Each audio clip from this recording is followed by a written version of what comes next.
Well, I guess that's a better way to start this than me just talking. So thank you guys. An awesome beginning to our banquet and dinner. As everybody can make their way to their seats, we'll start the first part of our program here today.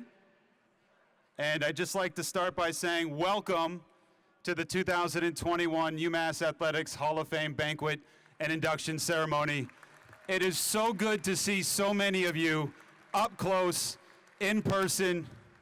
Man, we have really missed it, and we have really missed you and being part of this family. So thank you for being all here today. And I know some of you have had long days, so we'll try to keep this as brief as we possibly can. But I'd like to start by just saying and introducing myself for those who don't know. My name's Jay Burnham. I'm the Director of Broadcasting here at the University of Massachusetts.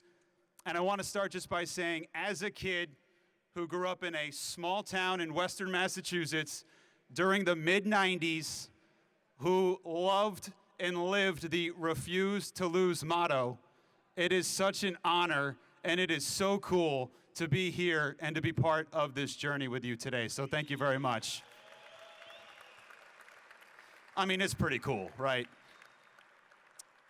So before we get started, we'd like to take a little bit of a look back and then also reintroduce to you some of the newer awards that we've added to this banquet and to this process. So to tell us about that and some more, we're going to turn it over to Hall of Fame class of '81, Trigger Burke, with this video message. Hi, I'm George Trigger Burke. I'm a graduate of the University of Mass, class of '56, and I've been very active in athletics. I've been inducted into the UMass Hall of Fame. And one day I went to the athletic director and asked him why a great university doesn't have a physical Hall of Fame. I was in the Hall of Fame at the time, but there was no place to put pictures. There was no place that people could come and see a Hall of Fame. And he said they had no money for a Hall of Fame. And I said to him, I will build the Hall of Fame and I will pay for it. And they called me one day when they had bids. And apparently the bids came in 40,000 too high. And he called me on the phone. I was sitting right here where I'm sitting now in my law office. And he said, Trigger, the bids came in 40,000 over what we had estimated, and they want the money today. And I said, well, I'm going to the bank right now. I'm jumping in my car, and I'm heading to UMass, which I did. And I went up to the athletic director's office. I'd already paid a large sum of money to build the Hall of Fame. But I walked in and I said, here's the final 40,000, you build the Hall of Fame. I never asked that the Hall of Fame be named the George Trigger Burke Hall of Fame at UMass. But he officially named it that and sent me a letter confirming that that will be the name forever. So you might ask why I do it. And the reason why I do it is because I have an absolute love of UMass. Beginning in 2019, UMass Athletics announced 2 new awards to honor members of the university community that will be presented annually at the Hall of Fame induction ceremony. The Martin Jacobson Distinguished Alumni Award recognizes a graduate of the University of Massachusetts who in their lives after UMass has made significant contributions of leadership to the university and UMass athletics, while further demonstrating an appreciation for and enhancement of UMass's rich athletic heritage as an important component of the undergraduate educational experience.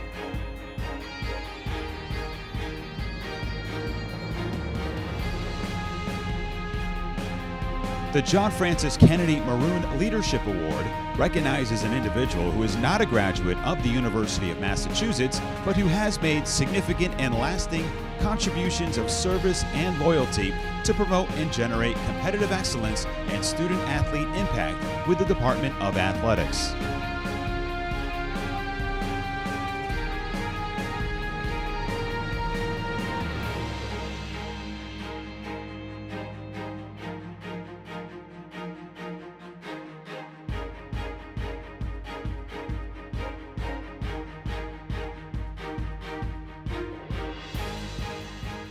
and we're going to give out our first 2 awards before we get to the dinner. And to get us going on that, please welcome Director of Athletics, Ryan Bamford. Bam.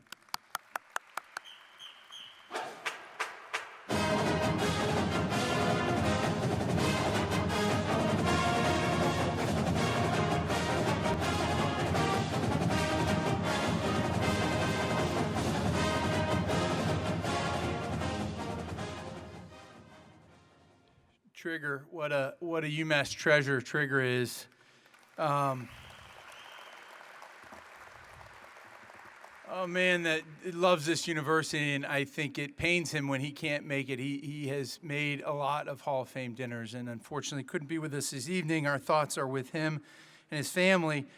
I want to also welcome you back to the university.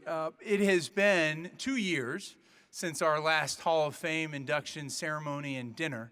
The pandemic obviously pushed last year's event and didn't feel like an event of this magnitude was best done by Zoom. And I know that we're all tired of that. So we took a year off. And I will say that I missed not only having this event, because it is a hallmark event for us every year, but it is great to welcome you back to our athletic facilities. And we did this event for the first time in my tenure here in the Mullen Center. One, because we had a great crowd that wanted to come back and celebrate our honorees, but also that 95-96 team had this place rocking. So thought it was apropos to be here this evening. This is always a special event and evening for our department. It's a chance to celebrate our successes and honor those who came before us. I told you we took a break last year. We actually inducted or voted to induct this class in April of 2019. And we were anticipating that upon hopefully at that time, thinking through the 2020 event, or 2000, let me think. Hold on, I might have that wrong.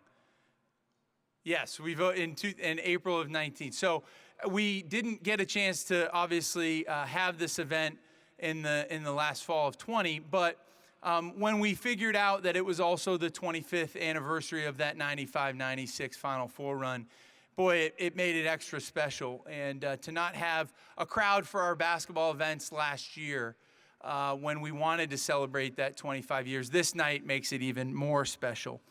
Unfortunately, 3 of our student athlete inductees this evening are not able to be with us for various reasons. And so when we learned that, and they had every intention of coming, but over the last month or two just were not able to be here, plans changed, life changed for some of them, we still felt like we needed to go forward. And unfortunately, we will miss them. We did capture them on video. You will hear from them this evening, and they will certainly be feeded even in absentia. But in addition to the 4 honorees, we do recognize our second team going in to the UMass Hall of Fame. 2 years ago, we put our 1998 National Championship football team into the Hall of Fame, and this year, our 95-96 Final Four Minutemen of UMass basketball. Jay in the video alluded to 2 new awards that we started 2 years ago. So this is the second time that we will this is the second time that we'll have these 2 awards. And the Martin Jacobson Class of 68 Distinguished Alumni Award, I'll read again to make sure you understand the criteria behind this award, was created and is presented to recognize a University of Massachusetts alumnus who in their lives after UMass has made significant contributions of leadership, service to the university, and in its athletics department. In addition, the honoree has demonstrated an appreciation for and worked to enhance UMass's rich athletic heritage as an important component of the undergraduate experience. The award is named for Martin Jacobson, who's here with us this evening, a 1968 graduate.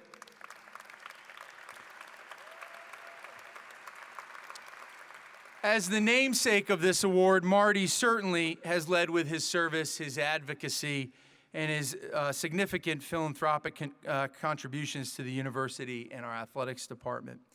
Before I announce the 2021 winners and have them say a few words, I am pleased that our inaugural winner from 2 years ago is here this evening. Bob Goodhue and his wife Jean Ann are here, the 2019 winner of the Martin Jacobson Award. It is my pleasure to introduce the 2021 winners, two people who are spectacular supporters of this university, great friends to not only our department, but to UMass. And I know that UMass has meant a lot to these two individuals in particular. And you will hear their story, I'm sure, when they come up to say a few words. Without further interruption, it is my pleasure to introduce to you the 2021 Martin Jacobson Award winners for this year. Ladies and gentlemen, Bob and Marianne Foote.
Good evening. Marianne and I have been very blessed to be part of the UMass. We grew up in Northampton. We haven't gone anywhere. We're still in Northampton. And so we've had a chance to see the great growth in the last 20 or 30 years here. And it's so impressive when you can see it firsthand. As far as Marty Jacobson, he's quite a guy, and we consider him a good friend, a mentor to Marianne and I, and we are very appreciative of this award. But what I have to tell you in closing, we got a football game tomorrow, and we're going to win this one. All right? Good. So, good health to everybody, and God bless. Take care.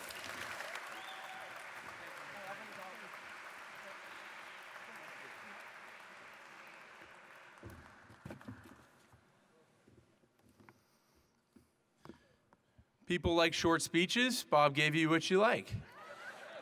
Bob, congratulations. Marianne, congratulations. Thank you for everything you do. Bob is our first All-American in football, by the way. And, of course, he's promoting the game tomorrow against Boston College, 3:30 at McGurk Alumni Stadium.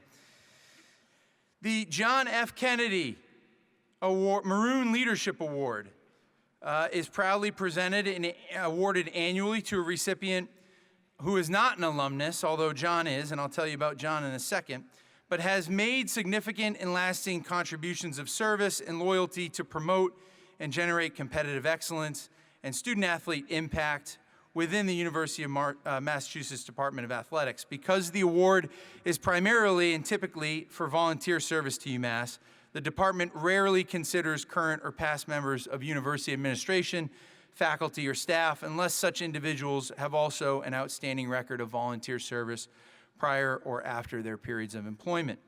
Named for John Francis Kennedy, who earned his master's in accounting from the flagship campus in 1976, John, a wonderful supporter of the university through various board appointments and philanthropic efforts, including providing the lead gift for the John Francis Kennedy Champion Center, now home to University of Massachusetts basketball, which opened in September of 2015.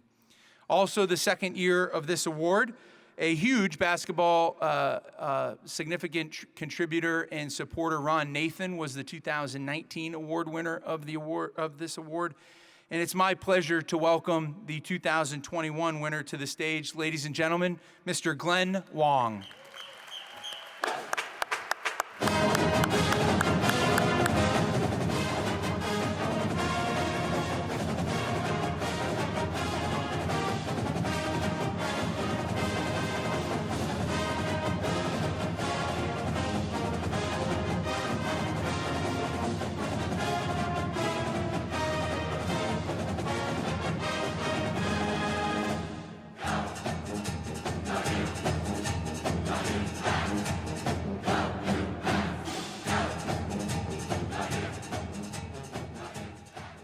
Well, thank you, Ryan. What a great evening. It's so good to be back here at UMass. I really miss this place. I want to congratulate all of the awardees tonight. I will say a few words about some of them. I do want to say that I am really honored to get this award. It means a lot to me. And John Kennedy, is someone that has not only given to athletics, but to the Eisenberg School and supported that, and that's where I started my career. And I was hired here in 1979 to be a faculty member, and I had a terrific career to a program that was just starting and has ended up being in the top tier in the entire world. So I'm really proud of that. What's really been a bonus for me, though, is my time in athletics. And I have had wonderful people, wonderful relationships. And it started when I was appointed to the selection committee, and the hire was John Calipari. And what a great, yeah, very good. So, but I will tell you this, Ryan. John wasn't necessarily the first choice. What really got him there, what I mean is when we reviewed the applications, what really came true, and I tell my students to this day, it's the preparation that he did and the charisma and everything else made it a very easy decision.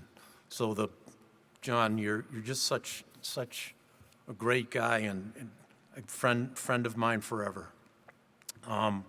After that, I was appointed as interim athletic director here, 92, 93, and wonderful experience. Very busy, though. I really appreciate what you've done there. What I thought I knew about athletics, but the things on top of that are just unbelievable. So I really appreciate that. And I'll tell you, though, what's really nice is that I then had an opportunity to use that experience when I was in the classroom. So, for example, I could go in and tell the students about Title IX, and one of the things we did during that time was to, facing a Title IX lawsuit, we reinstituted women's sports, and I went to the Chancellor, Richard O'Brien, and I said, I'm a lawyer, and if you want to, excuse me, if you want to promote women's athletics instead of litigation, then you should reinstitute, call it women's athletics. In addition to that, in 93, we opened the Mullins Center, and really terrific to open the Mullins Center. Excuse me.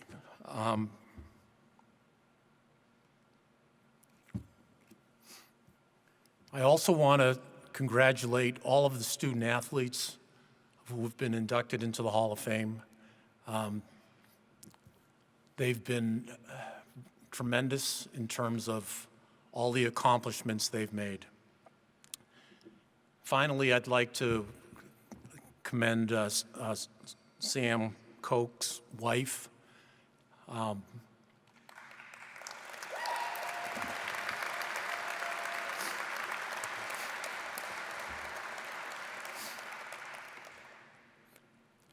she really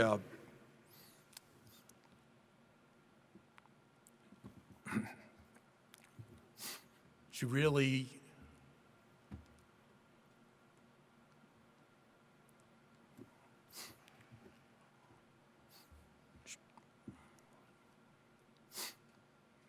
excuse me. Okay. Yeah, keep going. Thanks.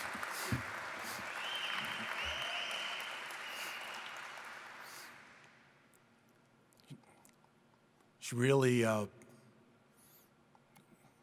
was terrific to all of the student athletes.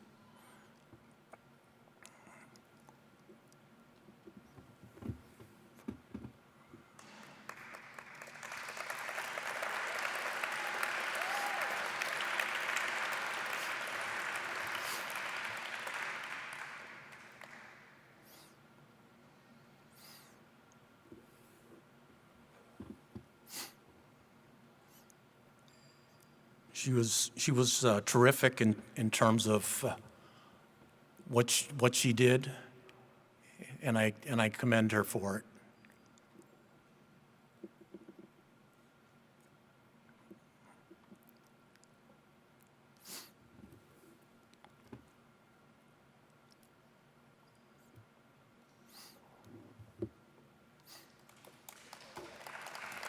You okay? Yep.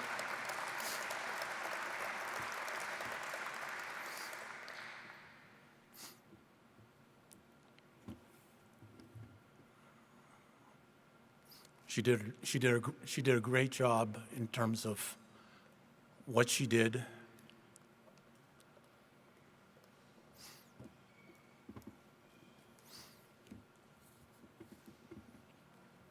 me say a few words about you. Okay, thank you.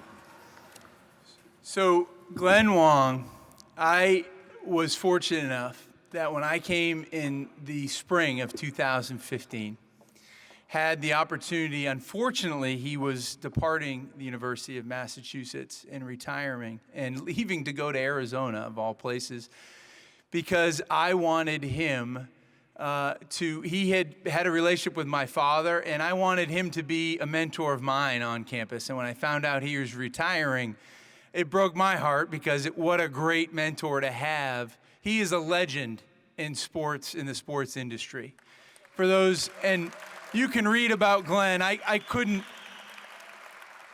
me describing the impact that he's had not only here at the University of Massachusetts, but on the sporting industry is immeasurable, and you'll read about it in your program. But it is such an honor to celebrate you this evening, and thank you for everything you've done for our department and this university. Glenn Wong.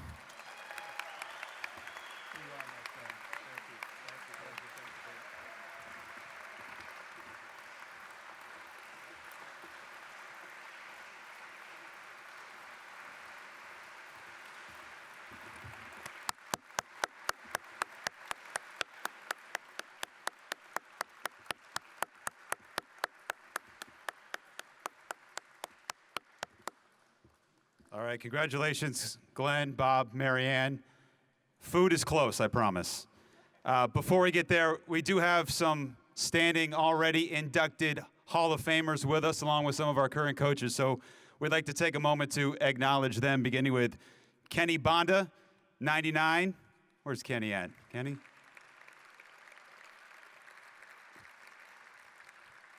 John Calipari, 2004. Marcus Camby, 2010.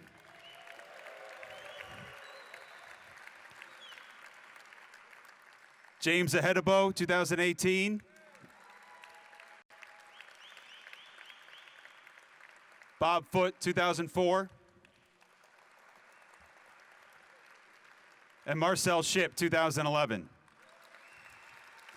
We got a few coaches here with us. We appreciate them taking their time out of their busy schedules, including the man with the best hair in the NCAA, that is Greg Cannella. Coach Cannella, thank you.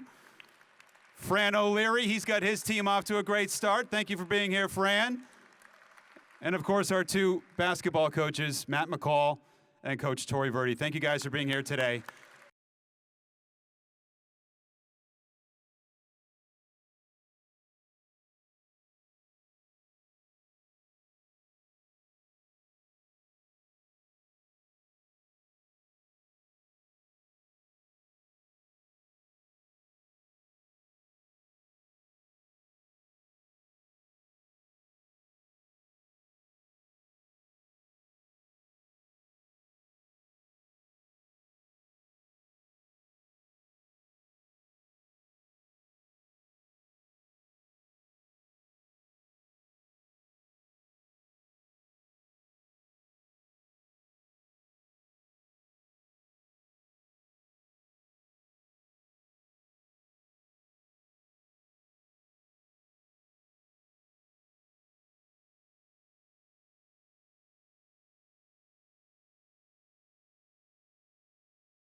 All right. So we're going to get started here, but feel free to continue eating, grabbing some cheesecake in the back, some coffee, and enjoy all the beautiful food that we have here today. As Ryan Bamford mentioned, unfortunately, some of our inductees couldn't be here today, so they will join us via video for an acceptance speech, but we do wish that obviously they have been able to make it, but life happens. 2020 happened, now we're on 2021, so we'll do our best to get through these. Each of the inductees will have a testimonial from people that had worked with them, played with them, or had been a part of the team with them. So to start, we'll start with UMass football great, Steve Baylark. Well, big night for Steve Baylark, that's for sure. Steve, really proud of you. You know, you meant so much to our football teams back in the early 2000s at UMass, and the way you toted the rock in big games was pretty special. There's a reason during that 5-year period of time we were 43-19. You had a lot to do with it. But the thing that I remember the most about you was, didn't matter all the acclaim that you'd get as a player. You were humble, you were a great teammate, and you were in it for all the right reasons. Proud to have been your coach, proud of the way you've carried yourself as a man, and wish you nothing but success. And a special thanks to Jay Germain for giving me this opportunity to share with you guys tonight. Ryan, you got a good crew there. And Mr. Bamford, I wish you all the best. And again, have a great night. Steve Baylark, congratulations, man. Couldn't be happier for you to be inducted into the Hall of Fame at UMass, man. What an incredible person, incredible player. And people just forget how hard it was, you know, and what you had to go through to get to where you got in terms of being persistent as a person, unbelievable teammates, all of us. Showed us the way for a young guy like myself in our class coming in, the right way to do things, the right way to prepare and play the game. You sure carried us all throughout those 4 years, man, and couldn't have been, you know, more happy to be your teammate and somebody that for us to look up to. Not only so talented on the field, but people don't remember how talented you are as an artist, as a person, your demeanor, just the way you carried yourself throughout those years, man. I'll never forget that. And I know all the other guys from those years look to you when they think about those years of success in our program. You were the key. I always go back to that Montana game, man. I mean, just totally carried us. We wouldn't have had a chance if it wasn't for you.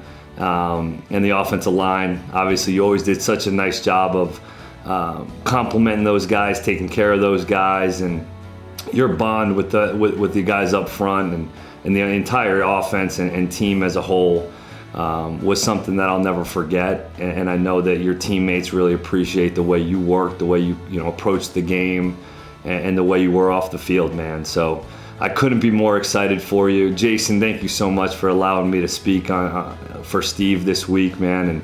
And couldn't be happier, couldn't be happening to a better person. Just so excited for you, brother. Hope you're doing well in life, and I'm sure you're doing great things, and couldn't be more excited for you, brother. Congratulations. Stevie, listen, man, it's long overdue.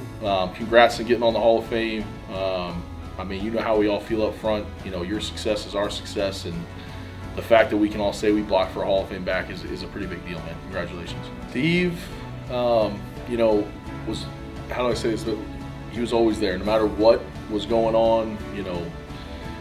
We were doing schoolwork, or we were maybe in a little trouble off field here and there, but like the one thing we could count on is like Steve was always going to be there ready to play, and that's the one thing.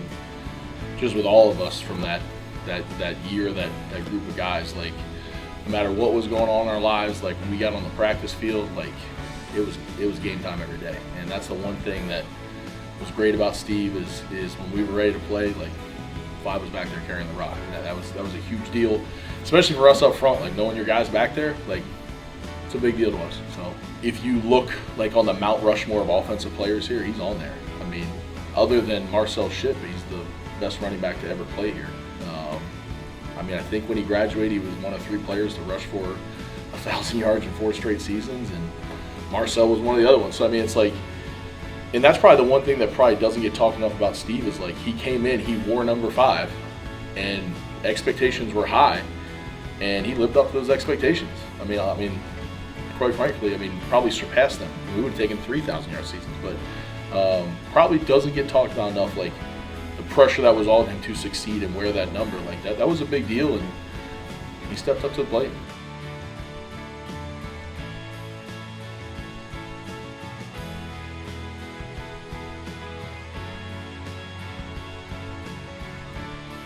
Steve Baylark's Hall of Fame credentials read like this. Baylark was a 4-year starting running back for former head coaches Mark Whipple and Don Brown. He accomplished a rare feat of rushing for 1,000 yards in 4 consecutive seasons, with 1,177 as a freshman, 1,138 as a sophomore, 1,057 during his junior year, and nearly 2,000 during his senior campaign. He was one of only 3 Division I AA running backs to do so at the time of graduation, and in 2006, Baylark was an All-America second-team honoree, as well as an Atlantic 10 Conference Offensive Player of the Year. Additionally, he was the Atlantic 10 All-Conference First Team in 2004, 5, and again in 6. Baylark finished second all-time in program history for career rushing yards, 5,332, all-purpose yards, 6,098, all-purpose yards per game, and rushing attempts.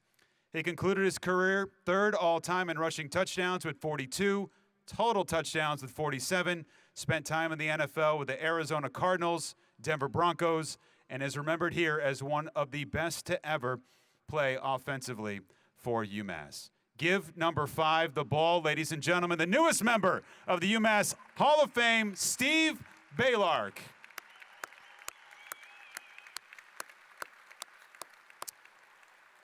Now, as we mentioned, unfortunately, Steve could not be with us here today, but he does send in his acceptance via video. Steve. Hey, UMass, how we doing tonight? Thank you for having me. Sorry I couldn't be there. My son does have a medical emergency that's coming up pretty soon. Wish I could be there. Football at UMass has meant a lot to me, from playing to being a student athlete. It definitely gave me a chance to better myself as a man, to be the first in my family to graduate from college and earn a degree. So thank you, UMass football, for giving me that opportunity. Thank you, Mark Whipple, for giving me, seeing the potential that I had to play football at UMass. As far as my teammates, guys, like this is a moment in my life that I want to just reflect how important you guys were on me becoming a Hall of Famer. So thank you guys for my linemen. Thank you. I still owe you dinner Alex Miller, I still owe you that. So thank you guys. Thank you to my training staff at that time, Jeff Smith. Appreciate you taking care of me, getting me back on the field. To Coach O, getting me stronger, faster. Thank you. I know you saw the potential. I know I remind you of somebody, the guy that was wearing number 5, Marcel Ship, who left big shoes to fill. I appreciate you trying to get me to his level of college football, and then also trying to get me to the level of playing in the NFL, which you definitely did give me that chance, prepare me for that chance to play at the next level. So thank you, Coach O. Thank you to my teammates too for working out those hard summers there. And also thank you to the, thank you to my advisor, Lance. I appreciate everything you've done for me too, and definitely guided me. You're definitely like a big brother to me.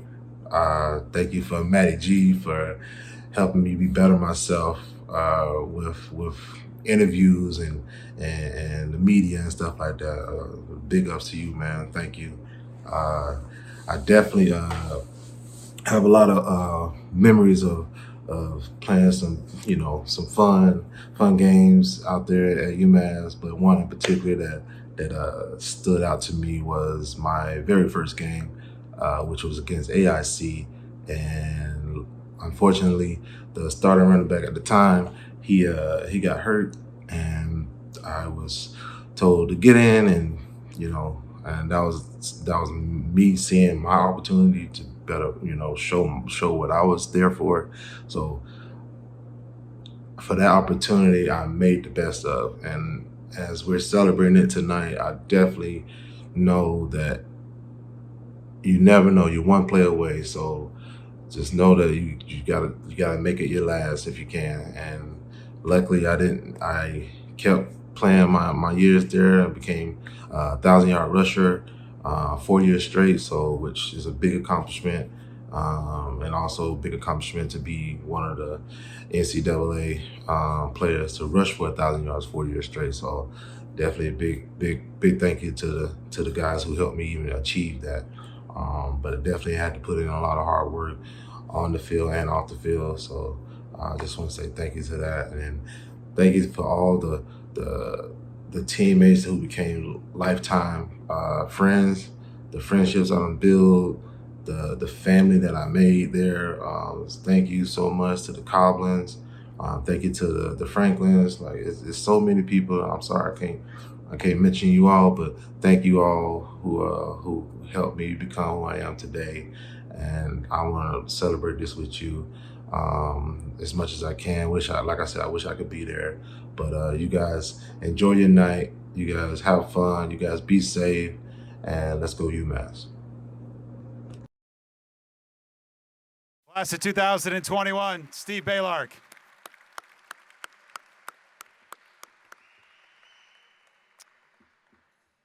Our second induction this evening comes from UMass field hockey, and we're going to hear about the great exploits of Anka Broomer. Anka. Hi Anka, it's Hilary. Congratulations into the UMass Athletics Hall of Fame. A pleasure to have you amongst such great company here in the Hall of Fame. You are a great student athlete. You deserve this. You made everybody and yourself better with your drive and ambition. So congratulations. Upholding the historic values of UMass field hockey. So congratulations. Enjoy your day. And it couldn't be more deserved. Well done. Congratulations to Anka Broomer. She was such an amazing athlete and field hockey player. She made everything look effortless in the backfield. I had the honor of being her stick stopper on the corners, so I was right there to see how hard that swing was, and it was pretty scary. But she knew how to score goals, so you're welcome for all those stops, Anka. She was a tremendous athlete, student, and she is gorgeous. She pretty much had it all, and she was a great friend to all of us. We loved playing with her. So congratulations, Anka. Well deserved. I'm speaking up for Anka Broomer on her well-deserved induction into the Hall of Fame. Anka is humble, was reliable, and she was a force. As a forward, when we got into the circle, there was kind of two options. You either shoot to score or you get a corner. And that second option was never a bad one because you knew once Anka got up on that circle, she would most likely score.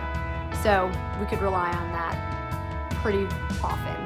And on the other side of the field, between her and our goalie, Zoe Tucker, not a lot was getting by. So that was really good to know that we could be confident there as well.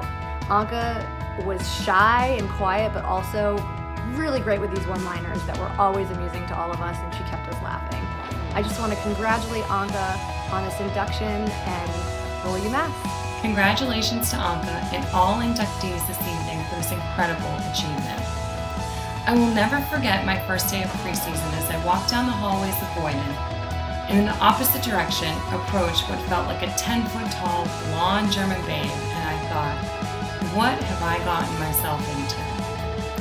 Anka's imposing presence was not just her 6-foot tall stature, it was the power behind her clearing hit, her striking corner shot, her speedy footwork, and her never-ending reach that stopped attackers in their tracks. I played with Anka at UMass for 4 years, and she had it all. She had a strong hit. She could defend anyone and get the ball from anyone at any time. She had the agility and the speed as well as a defender who could also play offense as she needed to. We had confidence as a forward. We had confidence in her ability to stop players who were coming at her and get the ball back to us. So we were able to hold our positions, stay out wide, and wait for her to get the ball and hit it to us. So that was really awesome as a forward to not feel like you had to come back and help as much, knowing that you had that confidence in her. Anka meant so much to UMass as a player and a person. She was an amazing friend, funny, smart, a very amazing teammate, and she just raised the bar in every way for UMass on the field and in the classroom and as a person. The moment that stands out for me was the day before my senior day. Anka accidentally hit me with her 90-mile-an-hour corner shot in practice and left me with a few stitches. She, of course, felt terrible about it, and I had a nice little scar to prove it. But the next day, we went on to beat Harvard 3-2 in what was maybe one of the most glorious games of my career, and I'm sure she remembers it as well. It was just a great year for us as a team, and she made so much more of an impact than she can even really understand.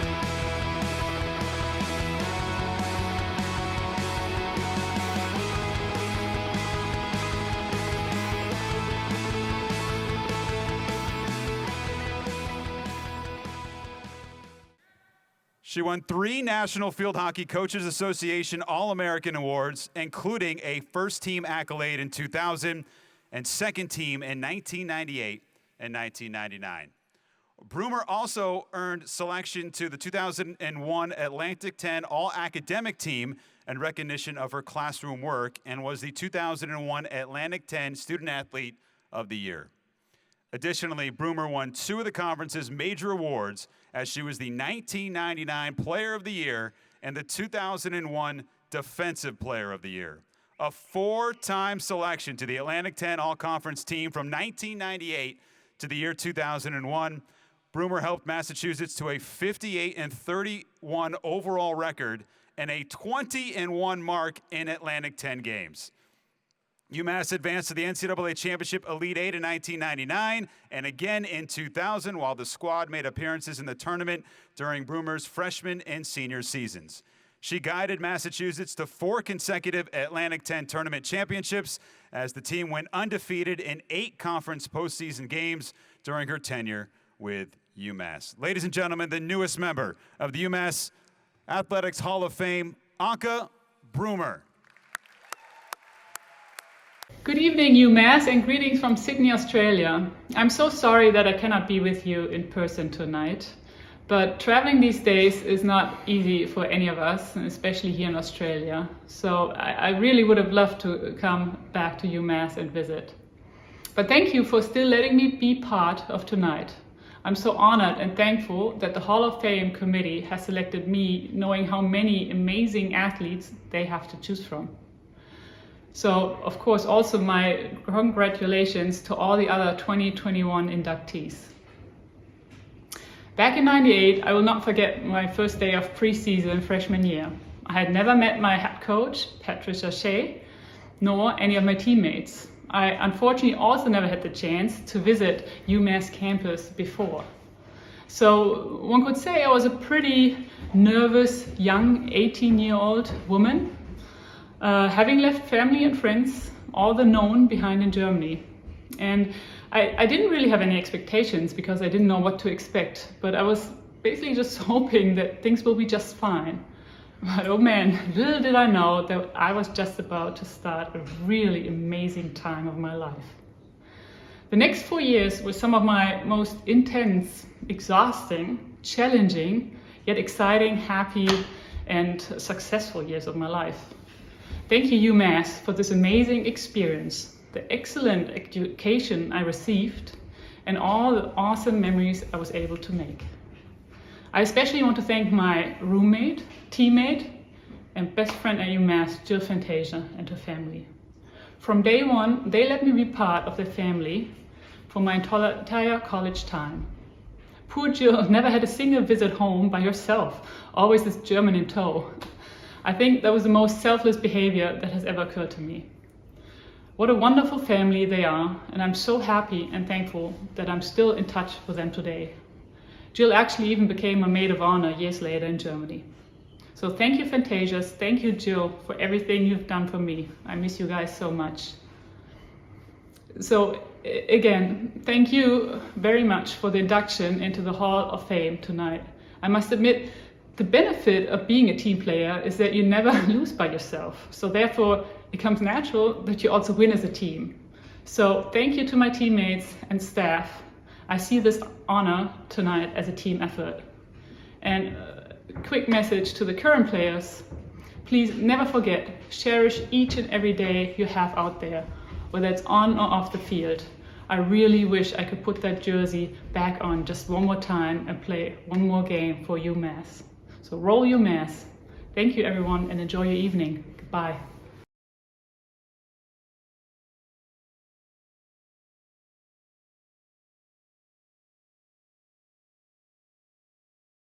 Thank you, Anka. Class of 2021, Anka Broomer.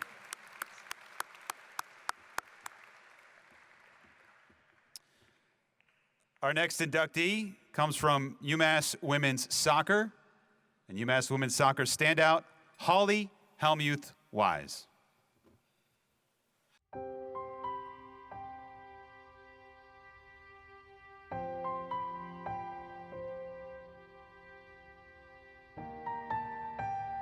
Hi, my name is Jason Dowiak and I'm the women's soccer coach here at UMass. I wanted to take this opportunity to congratulate Holly on this incredible honor and well-deserved one at that.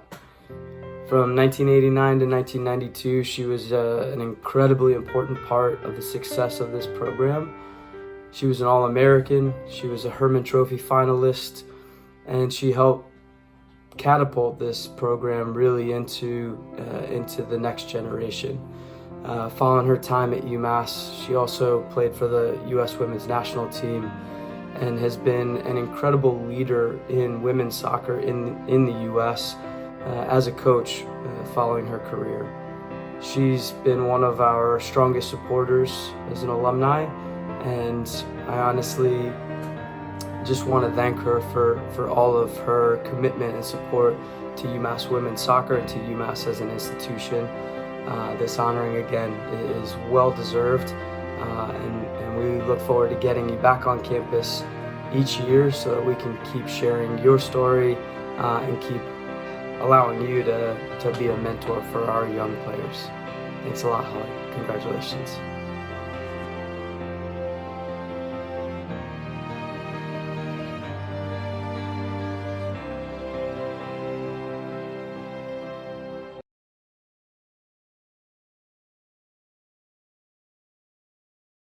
The credentials for Holly Hellmuth-Wiles read like this.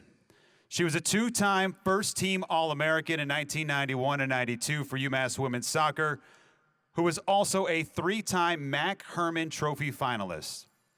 She took home all New England honors in 89, 90, and again in 91, and helped lead UMass to the NCAA Elite Eight appearance during her 89 and 92 seasons. Hellmuth-Wiles tallied 76 career appearances and posted 43 points, primarily playing as a defender for head coach Jim Rudy. She started 75 of her 76 career appearances, including 20 games as a freshman in 1989, 16 of 17 as a sophomore, 19 as a junior, and 20 during her senior campaign as UMass went 52, 18, and 6 during her 4 seasons. In addition to the NCAA Elite Eight appearance, the squad also qualified for NCAA tournament during Hellmuth-Wiles' junior season without the benefit of a conference automatic bid as Atlantic 10 play began for the program in 1993. Ladies and gentlemen, the newest member of the UMass Athletics Hall of Fame, Holly Hellmuth-Wiles. Hello, UMass from down here in the Northern Virginia area. I sure do wish I was in Amherst with you today to celebrate. I'm incredibly humbled and honored to be inducted into the UMass Hall of Fame. I know there's so many insanely talented athletes, coaches, and teams that are part of UMass history. This award means so much to me. My 4 years at UMass also mean a ton to me. I learned so much about myself, and those are 4 years that I will love for the rest of my life. I'd like to say that I was a seed that turned into some sort of beautiful flower during my 4 years there, but my story is a little bit uglier than that. I'm more like a frog larva that turned into a tadpole during my time at UMass, and then decades later I got my full frog status. My time at UMass started out with my roommate Sky, who was also from the Northern Virginia area, coming to my house in Virginia to pick me up so that we could drive 9 hours north to Amherst. And I walked out to the car carrying only a duffel bag. And I put my duffel bag in the back of her trunk, and I sat in the car, and Sky looked at me and she's like, "Where's your comforter? Where's your winter coat? Where's everything else?" And I didn't have anything else. I was so ill prepared. I basically packed like I was going to soccer camp.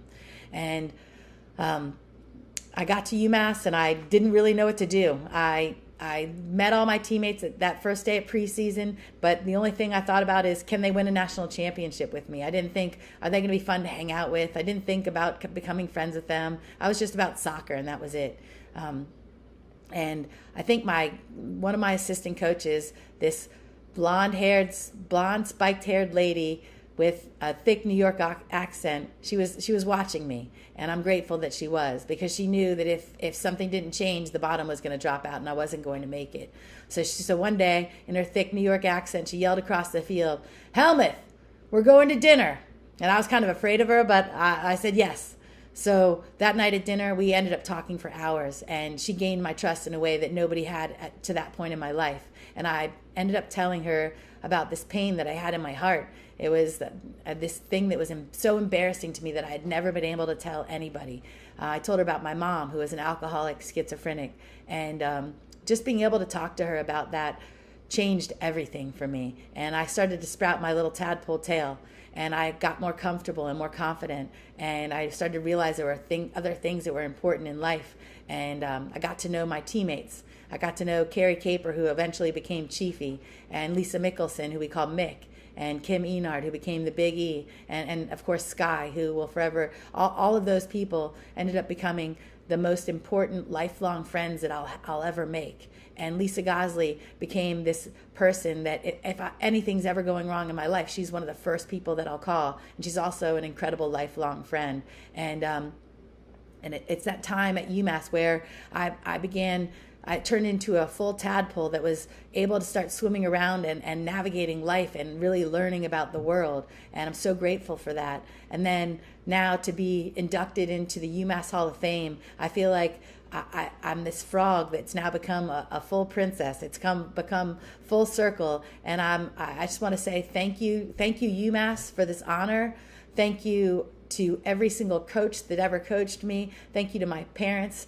Thank you to my friends and everybody who's been involved in my life for all your support that you've given me. And And congratulations to all the other Hall of Fame inductees. Go UMass. I hope you have a great year.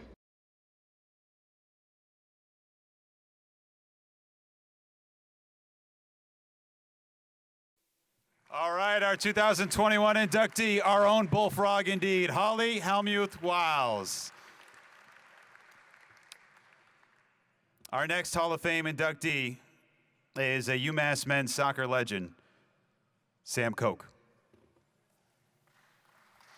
Hey, this is Brian O'Quinn, UMass class of 2002. I just want to congratulate Sam and the entire Koch family on this Hall of Fame induction. Sam was so much more than just a coach to myself, and I'm sure many of my peers. I love that he always brought an optimistic, can-do attitude to the field for practice, training sessions, for games, etc. Always focusing on ourselves, and he really helped shape us to be better men, better employees, as well as better soccer players. So thank you so much, Sam, for building such a winning culture. You'll always be in our heart. Congratulations on a Hall of Fame induction. Thank you so much. Coach Koch, every single day you continue to inspire and motivate so many people to be better. We are better fathers, we are better husbands, we are better friends. We work harder, we smile more, and we're kinder because we knew you. You inspired so many lives. We are all better for having known that beautiful mustache. Coach, we love you, we miss you, and we thank you. Sean Green, class of 2001, super excited right now to send this video off and, bring Coach into the Hall of Fame at UMass. He's one of the best coaches I've ever, played for. He had a fantastic program. He's done so much for the program over the course of his career, especially in the early 90s when he was sent there to dismantle it and just kept winning. And ever since then, we've done some pretty cool things by making the NCAA tournament for the first time in the 80 years of the program's history in 2001. And we just kept it going from there all the way to the Final Four in 2007. Super proud to be a UMass soccer alumni. What Coach meant to me off the field was everything he taught us on the field. You could easily bring that motivation off the field. And that's what's really has made me into a really good person, leader, husband, friend, brother, and he's missed every single day. So I'll be there to cheer on the Hall of Fame induction, and we'll speak to you soon. Everybody will probably talk about what Sam and his teams did on the field. The run to the 2007 College Cup, the conference championships, career wins, all of it. But this is what Sam really meant to me and to so many of our alumni. These are the boots that Sam sent to me when our son Luke was born, and this is the card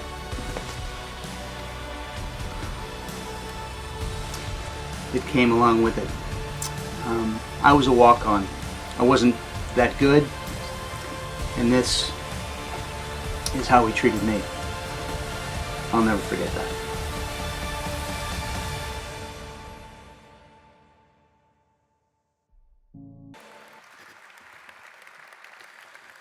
And on top of that, Sam's credentials read like this. He recorded a 222, 182, and 45 record at Massachusetts over 23 seasons, leading the program and a career record of that mark in 29 years as a collegiate head coach. He finished with 118, 80, and 19 record in Atlantic 10 conference play, including 14 campaigns above 500 in the A10. Koch was named the NSCAA Mid-Atlantic Coach of the Year in 2008, New England Coach of the Year in 1992, again in 2001, and once more in 2008, and Atlantic 10 Coach of the Year in 92, 94, 2002, and 2008. He was also a finalist for the NSCAA National Coach of the Year in 2007 and again in 2008. Koch produced 14 winning seasons at Massachusetts and made 12 appearances in the Atlantic 10 Championship and took 3 trips to the NCAA tournament, including advancement to the 2007 Final Four. the all-time winningest coach in UMass men's soccer history. Koch led UMass to its best season in program history during 2007 when UMass set its single-season record for wins and defeated Boston University, BC in the second round, Central Connecticut in the third round, and Loyola Chicago in the quarterfinals en route to the NCAA Championship Final Four. And he tutored 2 All-Americans, Jeffrey Darren, the program's first All-American since 1977, and coached 2007 All-American and UMass Athletics Hall of Fame inductee, Zach Simmons. Ladies and gentlemen, the newest member of the Massachusetts Athletics Hall of Fame, Sam Koch. Accepting on his behalf is his wife, Suzanne Koch.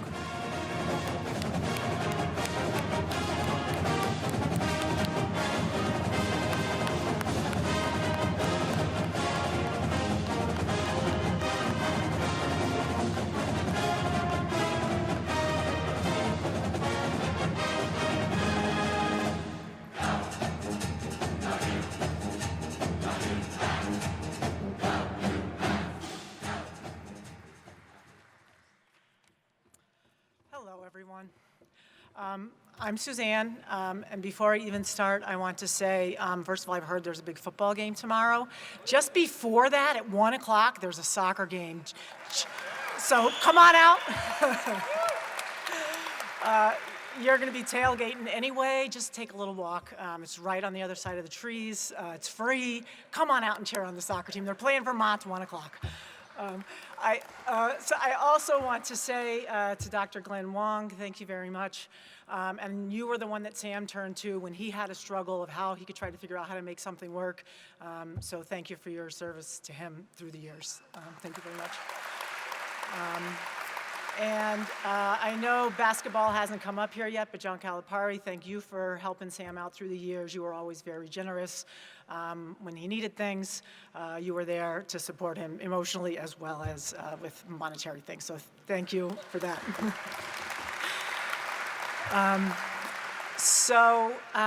The only way I'm going to get through this is to read the rest, so here we go.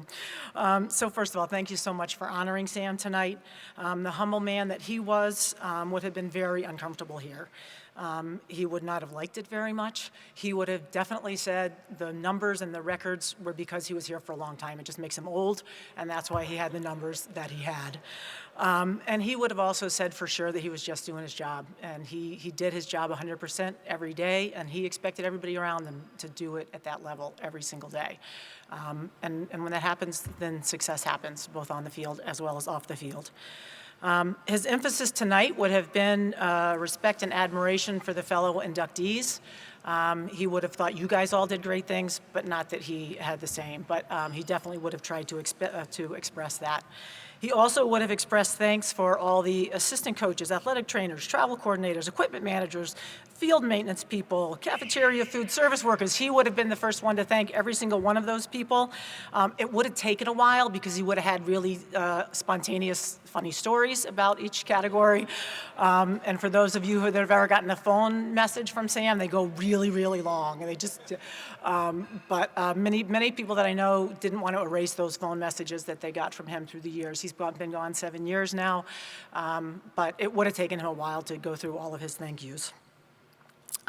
He's a little bit like Ted Lasso. I don't know if you guys have seen the new soccer team. The difference is he's got that same Ted Lasso kind of humor, but Sam's also a good soccer coach, and Ted doesn't know anything about soccer. So all of that is about Sam. All these accolades are about Sam. I'm going to tell a slightly different perspective, and that is from the wife and the family. Sam and I met in '91, the same year that he took this program in order to end this program. He was hired because the program was cut, and his job was to find a good place to go. He had come from well-established programs and camp, summer staff. So his job was to find a place for these kids to go. And he came in, and they brought the program back. It was a surprise to him that they did that, but then 23 years later, he was still here. And he was thrilled that they brought it back. There were several they had a good season, and there were several people that helped him to do that. But really, Sam was born in Concord, Massachusetts, and he was thrilled to represent the flagship university for the state of Massachusetts. He was very proud to be the representative as the head men's soccer coach in his home state. And anybody, again, that knows Sam, if he ever said Concord, Massachusetts, he would follow it by birthplace of America.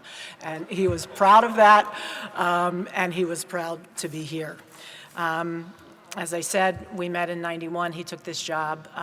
We got married in '92 and went on to have 4 kids. And what I think about with our children, who are all here with me tonight, even though they live all over the country, is that when Sam first came here, they played their home soccer games up at Topman Field, like way over. There's a big dorm over there now, but we played there, and we had our first kid. And then they moved games over to Garber, which is now Garber Field behind Boyden, and we had another kid. And then they moved the field over to Rudd, and we had another kid. So we ended up with 4 altogether. And at each of those fields, I had a really special place that I sat. I was the same place every game at each field. And I had a place that I could be there and enjoy those games, and the children had a safe place to play. And as they got older, of course, they wandered. But it was really nice to make the progression through those fields and improvements, different kinds of improvements, and to end up over at Rudd. But honestly, those years are a blur for me. There were all these championships people talk about and all these years people talk about. And I just thought, oh, that was so-and-so's the year, so-and-so's birth, and so-and-so's birth. Because I was just trying to hold the house together. There are several people from my neighborhood. We live in Hadley, and we lived there for a long, long time. And there are several neighbors here. And the year, I guess it was 2001 that they won, maybe the A-10s, and the whole neighborhood got together and met up in Boyden and had a celebration for him. And really, that's what it's about. It's about the people. It's great that there were championships and games, but it's about the people that are here to support. There are many alumni here, of course, from the soccer team. In addition to that, I need to mention that the guys he played college soccer with way back in the 70s are here to support him because they loved him, and that's really where he started his coaching career, was at Colby College. And I played golf with those guys today, and it was a lot of fun. But I appreciate them coming back as well. So thank you for the recognition. For me and for my children. I do want the 4 of you guys to stand up real quick. My kids are here. They're all in their 20s. Thank you, guys. And I guess I want them to stand up because they're the ones that lost out on Sam not being home all the time. He was always out, and besides just games, some people are like, what does a soccer coach do? Like, season is 3 months long, and so then you've got him home all the rest of the time. We all know that that's not the way it works. So they're the ones that didn't have him around as much as kids might like to have their dad around. But they handled it well, and he loved them dearly. He used to joke sometimes when he was gone particularly long that he would have to get name tags to put on them so he would realize who's who. We got home, but he loved them dearly. And when he did get sick with cancer in 2012, he would say that was one of the best things that happened because he had 2 fairly healthy years. He had tons and tons of treatment, but he had years that he couldn't travel and that he was home more to spend time with the kids. And that was a benefit that he would say every cloud's got a silver lining, and that was the benefit to him as he got to be around more for all of us. So thank you all very much.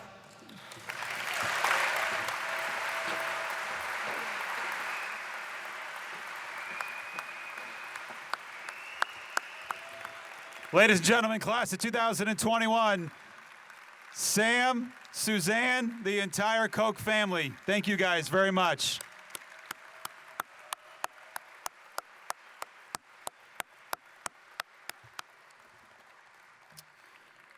All right, we got just one more to get to here. We'll see here. But before we do, there's obviously a lot of thank yous for an event like this to hand out, but I would like to just isolate one in particular. He is the bridge between UMass basketball of the past and UMass athletics and basketball today. He is the pride of South Hadley, Massachusetts, Mr. Western Mass's own Jason Germain. Where are you, buddy? JG, thank you. Yeah.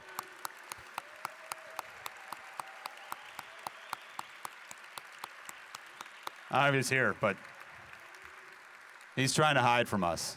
All right. So we've reached this special part of our presentation here where we, as Ryan Bamford alluded to, will induct just the second team in our Hall of Fame's history. And this is obviously a special one to a lot of people in this area, throughout the entire state, when you say UMass, they say Marcus Camby, Coach Cal, no matter where you go. And we're really thrilled and honored that everybody could get together here today. So we do have a little bit of a longer piece that we're going to play that tells the story of the UMass men's basketball team, the Final Four team from 1995 and 96.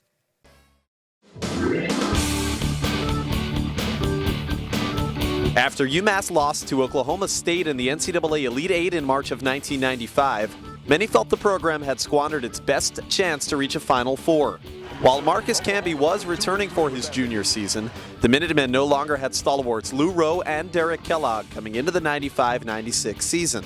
They knew that in Marcus Camby they had an emerging mega talent, that this was someone who had a tremendous athleticism for a 6'11" player who could potentially do some great things. They were so inexperienced in the backcourt. Edgar Padilla and Carmelo Travieso stepping in as the starting backcourt with no depth on that team whatsoever. Each year guys were getting stronger and improving their game, and we just had to put it all together as a whole. You know, I felt coming into that season that I can put this team on my shoulders and carry us a long way. And that vision started with Tyrone Weeks. When we started the season, I said, well, what do we want to do? And Edgar Padilla says, Coach, let's win the national title. Let's win the national title. And I said, that's a good goal. And Tyrone says, why don't we go undefeated?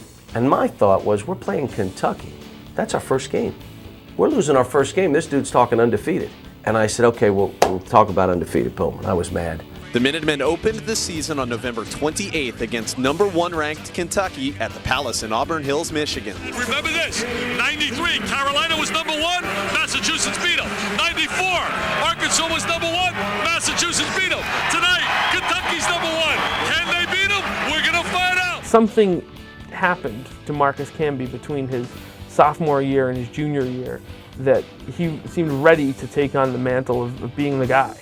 And it was very apparent in that first game when, as many good players as Kentucky had, he was the best player on the floor that day. I was going absolutely berserk at the end of the game, and Marcus walked up to me and said, Coach, look at my eyes. Would you please relax? We're going to win the game. And I said, okay, big guy, and I sat down, and we won the game. I think I had 32 points. They were a team that was picked to win it all, and we took that as a chip on our shoulder. We wanted to go out there and prove all the skeptics wrong once again. We rose to the challenge. We knocked off a #1 team. Another #1 is about to go by the wayside, courtesy of the Minutemen. The Minutemen were just getting started. 8 days later, UMass welcomed 10th ranked Wake Forest and star center Tim Duncan to the Mullins Center for the home opener.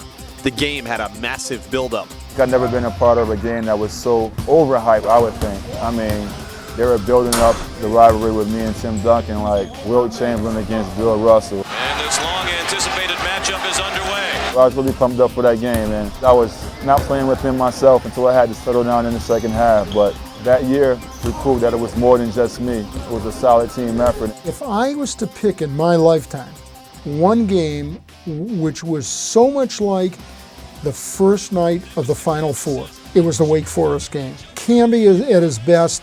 The team, Dante Bright, everybody at their best, and just absolutely destroyed a team from the ACC that was supposed to be pretty good. By the time the Minutemen headed to Hawaii for the Rainbow Classic just before New Year's, they were the #1 team in the country. UMass won that tournament, beating a talented Syracuse team in the final. Even a scary incident involving Camby in mid-January couldn't halt the undefeated run. Marcus Camby had his mysterious collapse in the hallway up at St. Bonaventure. The National Player of the Year candidate, Marcus Camby, went down. To this day, I don't think anyone really knows what was responsible for that. He sat out 4 games, really as a precautionary measure, came back, none the worse for wear, and just started dominating people again. The games weren't all laughers, but for 3 wonderful months, they were all victories for the Minutemen. UMass began the season 26-0. This was probably the toughest schedule that UMass had ever played. And UMass would just win after win after win after win, always finding a way. And it just built remarkably through November and December and January and deep into February. And suddenly UMass was making a run at the first undefeated season in 20 years. You talk about players playing like champions. I can still remember Edgar Padilla draining a 3 at Xavier when we had no business winning the game, or Carmelo draining shots at Pitt without Marcus Camby. We had no business winning that game. With talk of an undefeated season reaching a crescendo, the Minutemen finally tripped up in late February against nemesis George Washington. George Washington was always a thorn in our side. They always seemed to play us tough and always seemed to beat us. We had 26 in a row. They came in our building and beat us. I'm still upset about that one. The biggest surprise to me was that the one regular season game they lost was at home. I didn't think that was going to happen. But that particular day wasn't their day. John got ejected from the game, and they probably would have lost even if he hadn't have been. I think that's the only game I've ever been thrown out of in my coaching career, before or after. I've deserved to be thrown out of other games. That one I didn't. With the undefeated season off the board, UMass refocused quickly. The Minutemen were hardly challenged in winning a 5th straight A-10 tournament title, beating Temple for the 4th consecutive season in the final, behind 7 3-pointers from Travieso. It guaranteed Coach Cal's team a #1 seed in the NCAA tournament for the first time in program history, and ended the regular season with a phenomenal 31-1 record.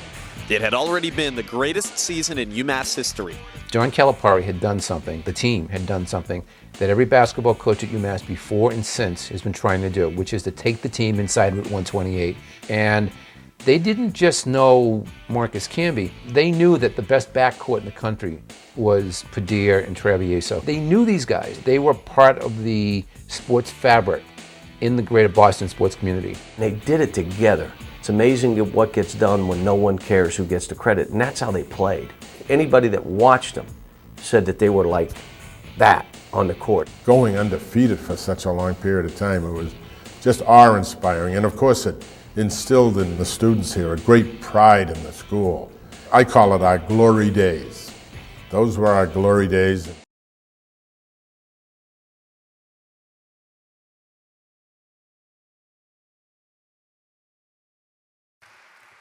Amazing. So here we go. And thank you all for being here today. The Hall of Fame credentials, you just heard them, for the 95-96 team look like this. The John Calipari-led 95-96 men's basketball team finished with an overall record of 35-2, won the Atlantic 10 regular season and tournament titles, and advanced to the NCAA Final Four. In short, they dominated. Massachusetts began the season with a 10-point win over #1 Kentucky, and then rolled to 27 consecutive victories and a #1 national ranking. The regular season also included key victories over #3 Memphis, #10 Wake Forest, #13 Syracuse, #19 Maryland. It goes on. It's amazing. #21 Georgia Tech. After UMass cruised through the Atlantic 10 tournament, including a 75-61 title win, that was a victory over Temple, I believe. They entered the NCAA tournament as a #1 seed. From there, the Minutemen defeated UCF 92-70 in the first round and battled past Stanford by a final of 79-74 2 days later. UMass then downed Arkansas 79-63 in the NCAA Sweet 16 and cruised to a 24-point win over #4 Georgetown in the NCAA Elite 8. The team ultimately fell to a fellow #1 seed and a #2 nationally ranked Kentucky team 81-74 in the NCAA Final Four. Marcus Camby won National Player of the Year, was a consensus first-team All-American, and secured Atlantic 10 Player of the Year, while Edgar Padilla earned AP All-American accolades. Calipari was named the Naismith Coach of the Year and NABC Coach of the Year. The roster includes names that continue to ring out through the Commonwealth to this day. Donta Bright, Ross Burns, Camby, Charlton Clark, Ted Cottrell, Dana Dingle, Andrew McClay, Ennis Norville, Rigoberto Nunez, Edgar Padilla, Goodell Padilla, Carmelo Travieso, and Tyrone Weeks. Ladies and gentlemen, the newest members of the UMass Hall of Fame, the 95-96 UMass Final Four team, and accepting on their behalf is Coach John Calipari.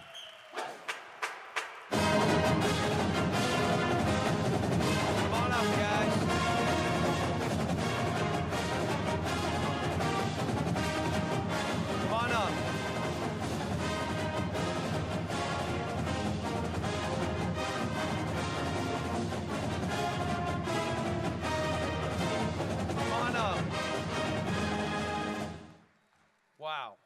Come on up, guys. Wow. I mean, makes you emotional watching that. I'm like, I had some things planned to say, but that right there said it all. Staff, Brew and John Robes, Eddie Schilling, they're here. Brian Gorman, Mike Connors, Dave Glover, who's not here. Ron Laham. Where's Ron Laham? Why don't you come up and say hello? Where are you, Ron? How about our managers, Billy Taylor, Mark Steyer, Darren Friedman, Craig Goodfriend. Stand up, guys. Craig.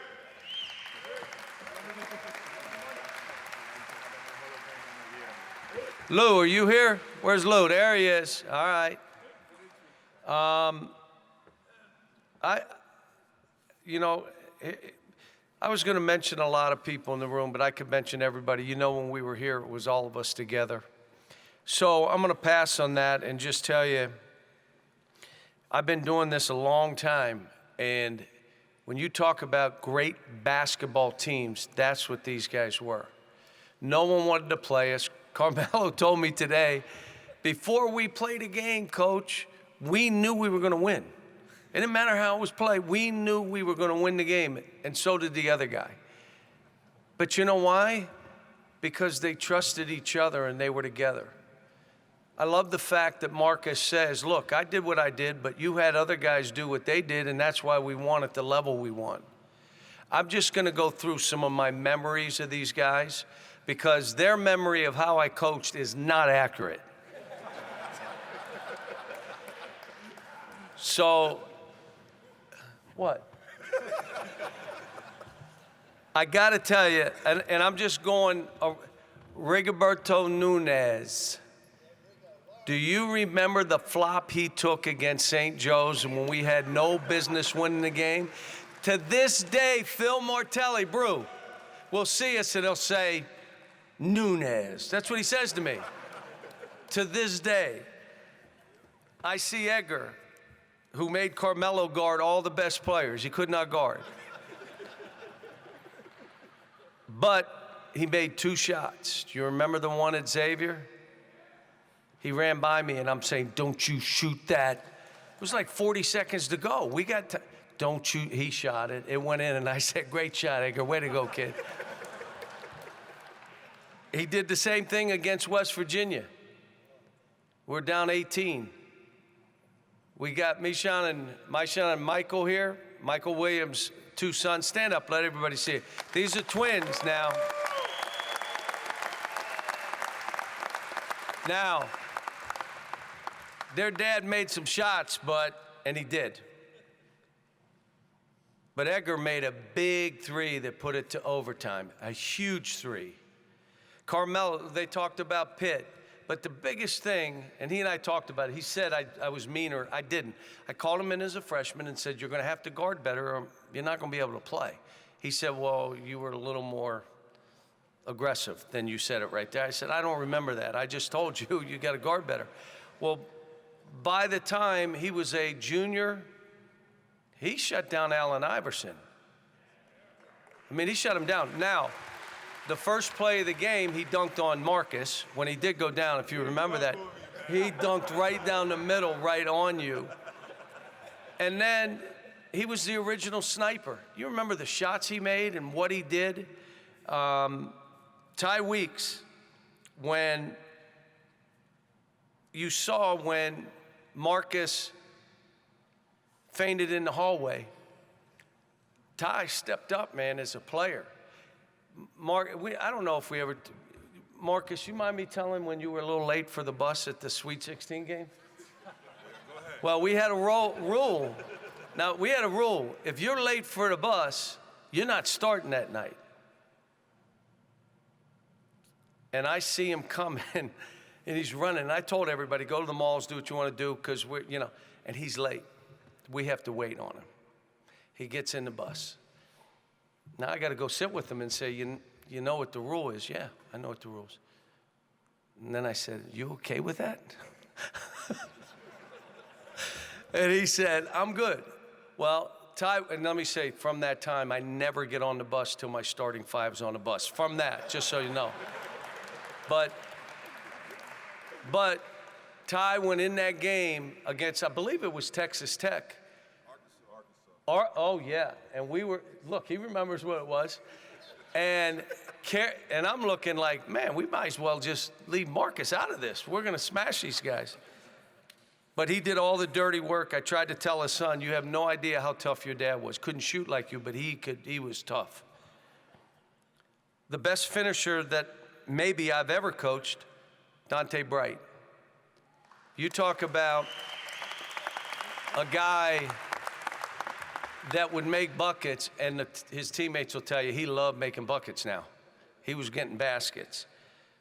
But when we had to play without Marcus for 4 or 5 games, I told everybody to step up a little bit, and 1 or 2%. He stepped up 15% and carried us along with the other guys, but he did his thing.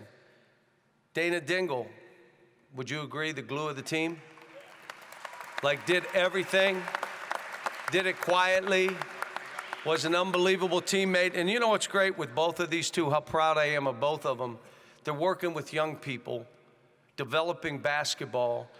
They're looking at young people saying, come on, man, we're going to go the right direction. And both of them are doing it. I'm proud of both of them. Goodell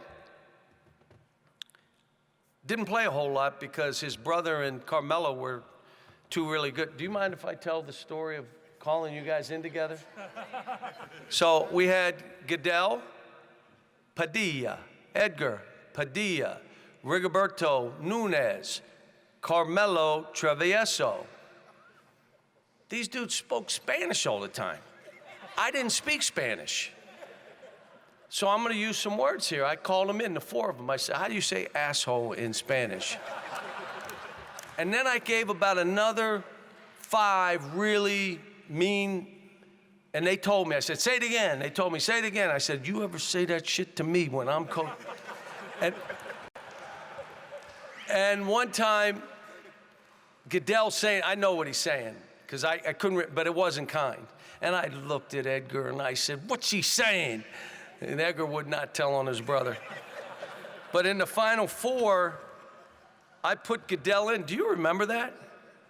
And this kid went nuts and ended up playing professionally in South America, doing different things. From that game, I took him out. His brother runs over to me. What are you doing? What are you doing? And I put him back in the game. He did well. You know, I'm Ted Cottrell. You talk about the ultimate teammate. And as I go through this, I got to tell you, Eddie Schilling, what he came up to me one day and said, I'm taking these 5, and I'm coaching them, and they're going to go against you every day. And that 5, Goodell was one of them. Teddy was one of them. Enos was one of them. Ross was one of them. He's doing unbelievable work with young people and teaching basketball and doing all the things he's doing. And you had Teddy and Andy Clay. Now, Andy was on the football team. He was the punter. But you talk about us having a team that was like this, together and connected. They were empowered. I said it on there with Marcus, stop. You're losing your mind. Sit down. We're going to win this game. And I said, I better. Marcus Camby, everyone here helped him, but he helped everybody. And I said it today, you talk about an impact player person, that's who he is. Hearing him speak today, I was just so proud. I'm sitting there looking and saying, not only is he a great person, he's a great player, but he never wanted to be front.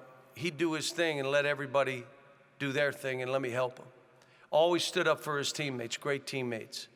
But that's why we were able to do all the things that we did.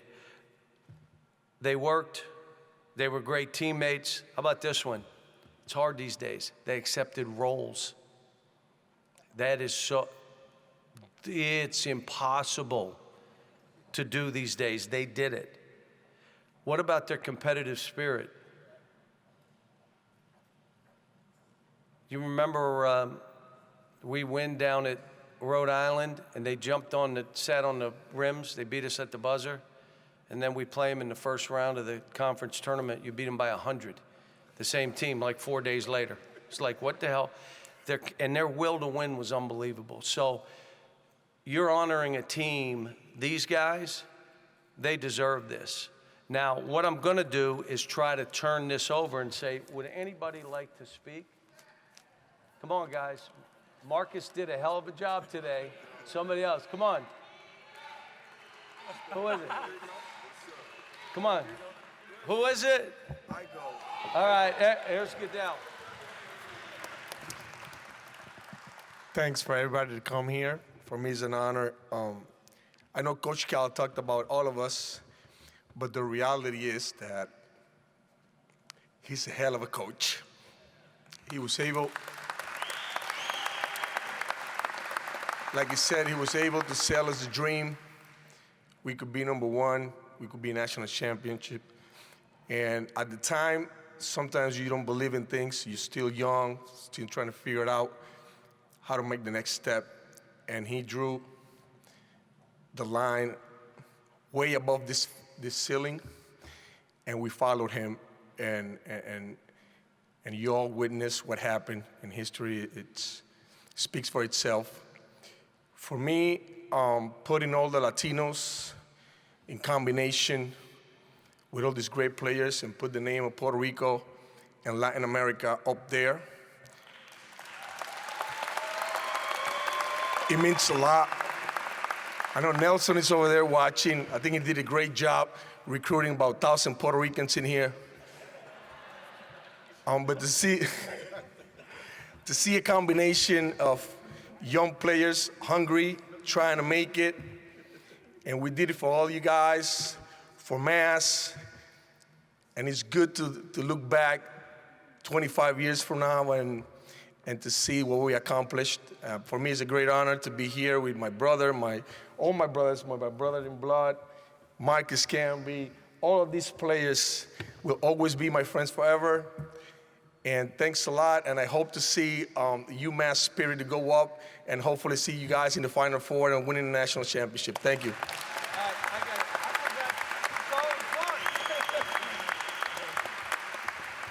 There's this other kid I forgot, Charlton Clark. Now, he's saying I did this. It did not happen, okay? His first game, come on up. The first game he played, we're playing Kentucky. I put him in the game. He turns it over, throws it into the seats. Get him out, that's it.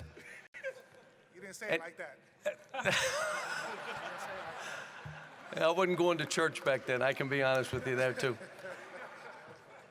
But he broke his foot. And he tried to get back in the game. I'm ready to go. And he's limping on one foot. I said, you can't go back in the game. But again, another great teammate. You want to tell him how it happened? You better not say I cussed, because I did not. Charlton, go ahead.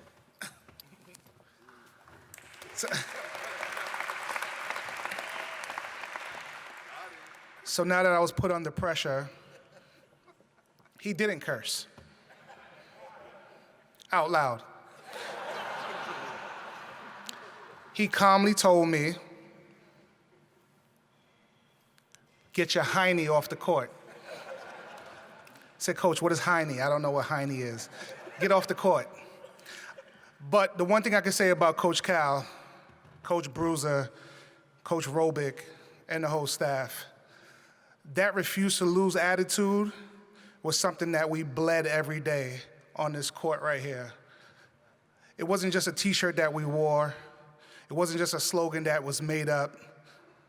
It was something that we lived every day. No blood, no foul, toughness, competitiveness. I was just speaking upstairs inside one of the interviews, and the reporter reminded me that I had crutches because I broke my foot, but I was banging my crutches so hard on the floor because I wanted my team to win, and the desire for me to get back in the game was so high. National televised game, I wanted all the smoke. That's what we say nowadays. Who wants to smoke? I wanted all the smoke. Fiery kid from New York. competitive, but Coach Cal embedded that, right? I still can remember I'm walking down the hallways and I'm like, this is the room where John Chaney tried to choke him out. If I was there, me and John Chaney would have been fighting. I'm just saying. But at the same token, that is the UMass mantra, right? Refuse to lose, anytime, any place, anywhere. We wore that shirt and that slogan with pride. So it's an honor to be back here on campus. It's an honor to be recognized by so many greats. We had a hell of a run. Like everybody said up here, these guys are brothers for life. And once again, thank you, go UMass, and hopefully the program continues to succeed.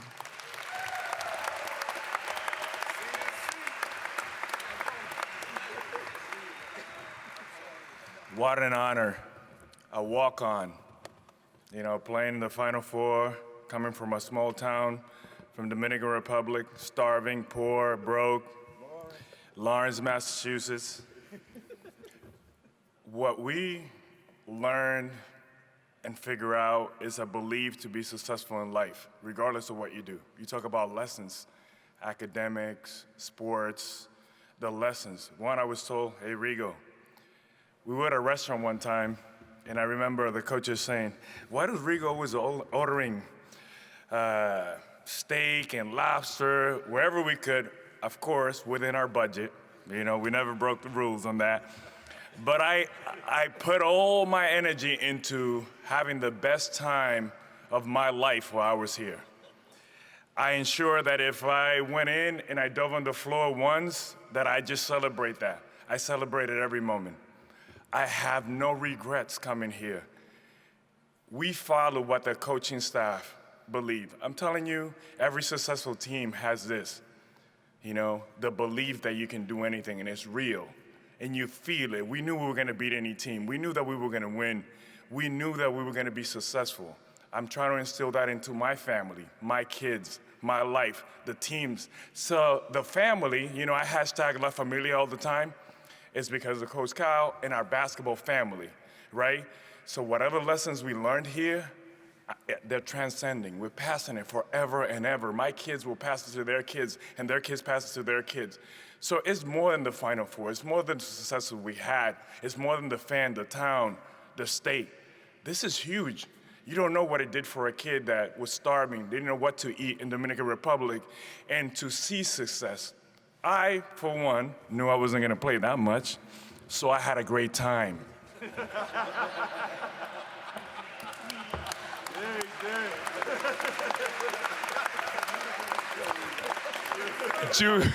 Julius Erving said that the best moment of your life can never be behind you, right?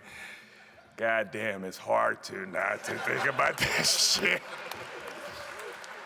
But to be truthful, I loved it. I enjoyed every minute. If can be done, if somebody, it was like me, I was living through them. It was like playing a video game. Dana Dingle hit a jumper. The show went in on everybody. I was celebrating every moment everybody was there doing. I was preparing myself. Everybody was pre-game, was working out in the J's, the crossover, in and out, jumper, fade away, step back, hezzy. And I was like, my arm is good. That towel is gonna be amazing today, boy. That towel is gonna be great. You know?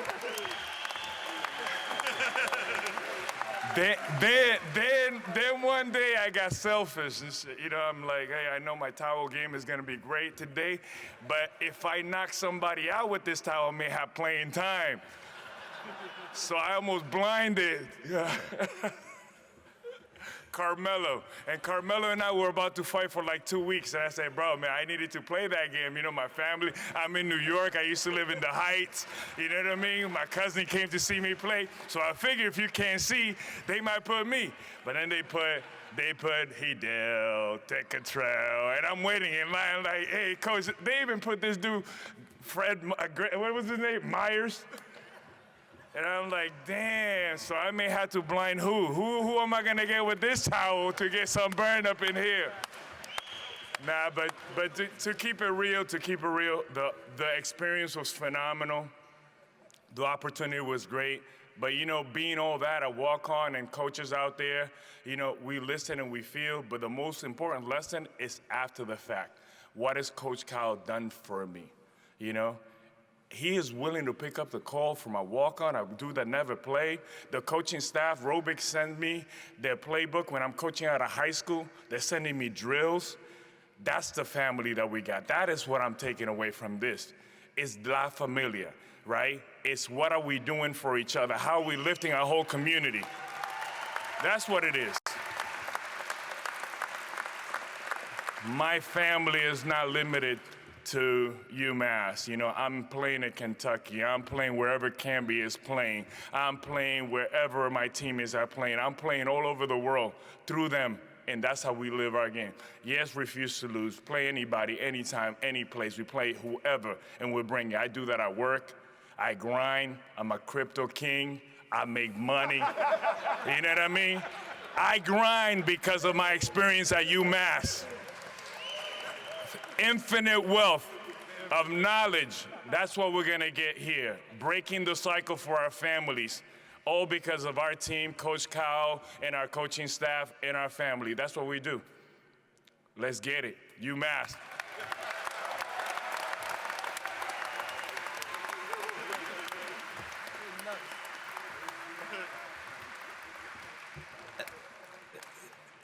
I'm just going to leave everyone with this. Can you imagine how blessed I was and we were as a staff to be able to coach these guys, to have them stay together and do it? We've been blessed. Again, all the other honorees, you know, Sam, you know what a good friend he was. All the other honorees that are here, congratulations. Thank you for what you've done for these guys. They deserve this honor, and it's great. And everyone here, I saw the script U and the block UMass, the old stuff on a lot of people today. Thanks for being here. Thanks.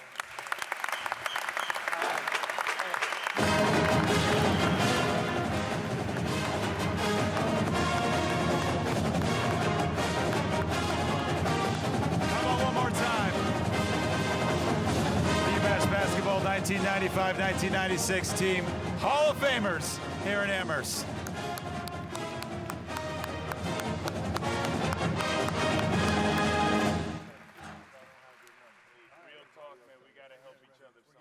They're still coaching. All right.